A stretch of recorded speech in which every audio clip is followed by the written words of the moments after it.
यहाँ पे जानकारी प्राप्त हुई थी कि नाबालिग बच्चियों को अवैधानिक रूप से रखा जा रहा है। नाबालिग बच्चियों को रखा जा रहा था और उनका हॉस्टल के रूप में संचालन किया जा रहा था। सूचना मिलने पर इसकी जांच की गई और जांच में पाया गया कि जहाँ इंदौर जिला प्रशासन ने शहर में बिना अनुमति और बिना रजिस्ट्रेशन के संचालित हो रहे एक बाल आश्रम को सील कर दिया है। इसमें जेजे एक्ट के तहत रजिस्ट्रेशन नहीं होने, सुरक्षा में कई खामियां सहित अनियमितता पाए जाने पर यह कार्रवाई की गई है। सूचना मिली थी कि विजयनगर स्थित वात्सलपुरम बाल आश्रम में कई गड़बड़ियां हैं। इस पर शुक्रवार को एसडीएम जूनी इंदौर घनश्याम धनगर के नेतृत्व में महिला एवं बाल विकास विभाग, शिक्षा विभाग एवं बाल कल्याण समिति एवं बाल संरक्षण अधिकारियों की टीम ने वहां निरीक्षण किया। निरीक्षण में पाया गया कि संस्था में 25 बच्चियां रजिस्टर्ड हैं जो कि 12 वर्ष से कम आयु की हैं। इसमें 5 बच्चियां अनाथ हैं। संस्था का जेजे एक्ट की धारा 41 के तहत रजिस्ट्रेशन का कोई भी दस्तावेज नहीं पाया गया, न ही बाल आश्रम संचालित करने की कोई अनुमति पाई गई। संस्था में सुरक्षा तथा दस्तावेजों में कई प्रकार की कमियां पाई गईं। साथ ही कोई भी जवाबदार व्यक्ति उपस्थित नहीं था। इसको लेकर बाल आश्रम पर यह कार्रवाई की गई है और इस बाल आश्रम को सील कर दिया गया है।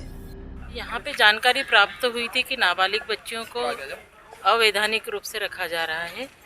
इसकी सूचना प्राप्त होने पर जिलाधीश महोदय के निर्देश पर एक संयुक्त दल द्वारा कार्यवाही की गई, जिसमें सभी विभाग मौजूद थे और उसी के तहत बच्चियों को रेस्क्यू कर अब बालिका गृह में रखा जा रहा है।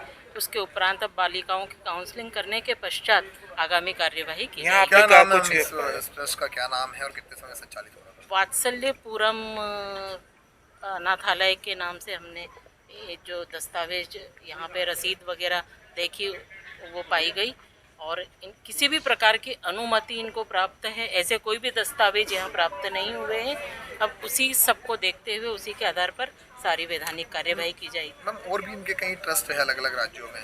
हाँ, ऐसी जानकारी प्राप्त हुई है कि अन्य कई शहरों में इनके ऐसे आश्रम संचालित हो रहे हैं।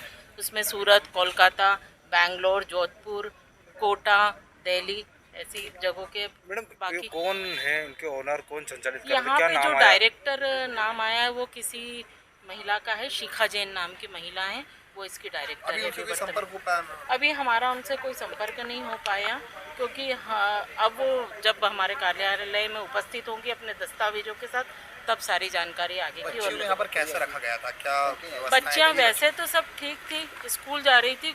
1-2 बच्चियाँ हैं जो स्कूल नहीं जा रही थी और बाकी सारी बच्चियाँ स्कूल जा रही है। खाने पीने का अच्छा इंतज़ाम था। वैसे और किसी प्रकार की कोई बच्चों को परेशानी नहीं थी, प्रताड़ित नहीं थी बच्चियाँ।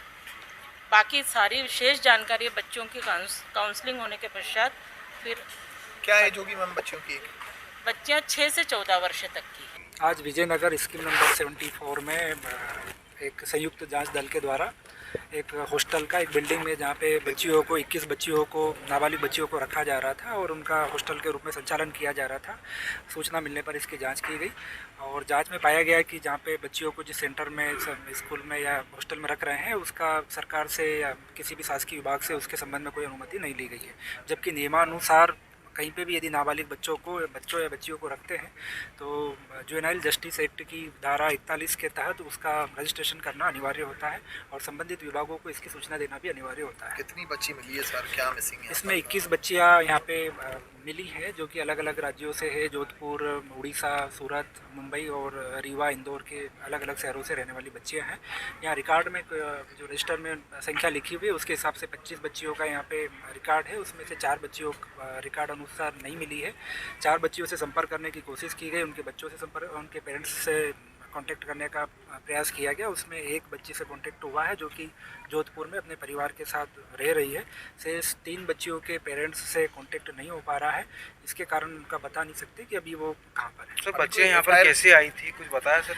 इसमें 5 बच्चियाँ तो अनाथ हैं और शेष जो बच्चियाँ हैं वो सिंगल पेरेंट वाली हैं। तो अभी जो कुछ सामने आया मामला कि पेरेंट्स जो बच्चियों का लालन पालन नहीं कर पाते थे, उन्होंने यहाँ पे बच्चियों को पढ़ाई के लिए और रहने के लिए छोड़ा है।